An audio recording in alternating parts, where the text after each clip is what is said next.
And now it's the finale of our Diesel v Electric Defender Challenge.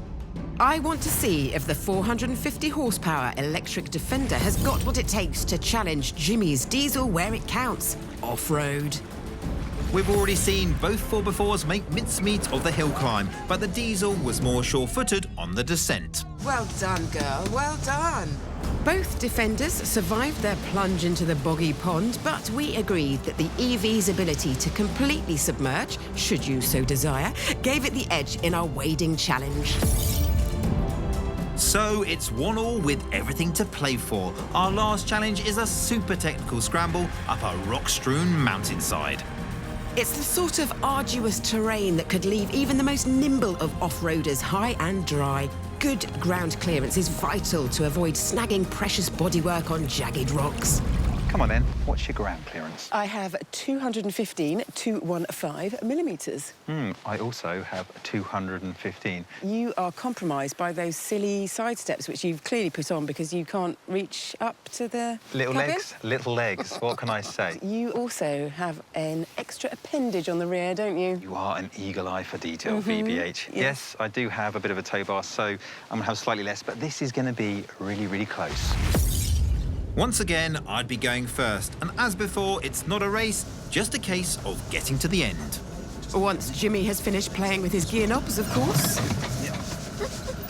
Yep, that's it. You ready? Happy now? I am perfectly happy, yes. Shall we? Do let's. Oh, yeah, there we go. The key to navigating this course in my Defender is to ensure I've selected the right gear ratio and differential setting. So what are you in, super low? I'm in low range, Yeah. but my diff isn't locked because this is still quite nice hard ground. I don't think I'm going to start slipping. OK, what's your worst case scenario, though? Something like this where it's really stony, I'm worried about getting put in a seesaw position. That's essentially when one of my front wheels gets forced up in the air and then the opposite rear wheel gets forced up in the air. Now, the problem is with my fixed axles, the power's going to go to the place of least resistance, and if one of my wheels is in the air, that's where it's going to go. I'm going to have not drive. Yeah, we're going nowhere. Thankfully, the Defender has brilliant articulation, which means that its suspension has enough travel to keep all of the wheels firmly on the track, even when the terrain is as demanding as this. Right, this is going to get naughty. We've got a little river up here, so this is exactly where I could get in a seesaw. Yeah. So one of these rocks could force that wheel up, and I could be in a world of pain. So I've got to hope that I keep... Oh, a little bit of slip. When I start, like, you know, breathing like I'm going to give birth, that's which I'm beginning to do. You're not...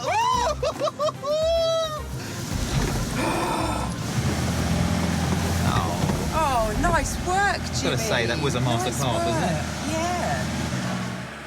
So, a little bit of slippage, but Jimmy's Diesel did pretty well. Now it's my turn. So I have got a limited slip diff at the front and one at the rear. And that's different from my open diffs in my Land Rover, which will essentially send my power willy-nilly. As the name implies, limited slip differentials automatically limit the power sent to wheels that are spinning and divert the rest of it to those that still have grip. I tell you what, you can tell because the traction on this vehicle is incredible. And I haven't screamed or squealed or felt scared. This is solid as a rock. Yeah. So, thanks to my embarrassing excesses of torque and frightfully clever limited slip differentials, the Electric Defender soared up the mountainside. So I won the Mountain Goat Challenge. You did, but I did win that hill climb because my Defender was just so much more controllable. Yeah, but I also won the Wading Challenge. So that makes it 2-1 to the EV today. Yeah, the winner today. What I really want to talk about, though, is cost, because a Defender of this age would cost you around £25,000. Mine is a little bit more than that. Come on. £90,000. £90,000. Plus the donor car. So you're talking well in excess of £100,000. I mean, that's a serious bit of cash. Yeah. But it is so cheap to run from that point onwards. It would need to be. The electric powered Defender comes at a price, but I have to admit, it proved a worthy challenger to the old guard. It's faster than the diesel, it can operate underwater, and unlike Jimmy's car with its knobs and levers, the EV was simple to operate. And And all of that lovely tech could be coming to a hillside near you, as Land Rover is currently toying with the idea of a hydrogen-fueled electric version of its brand new Defender, which means in 10 years' time, Jimmy DeVille might have one.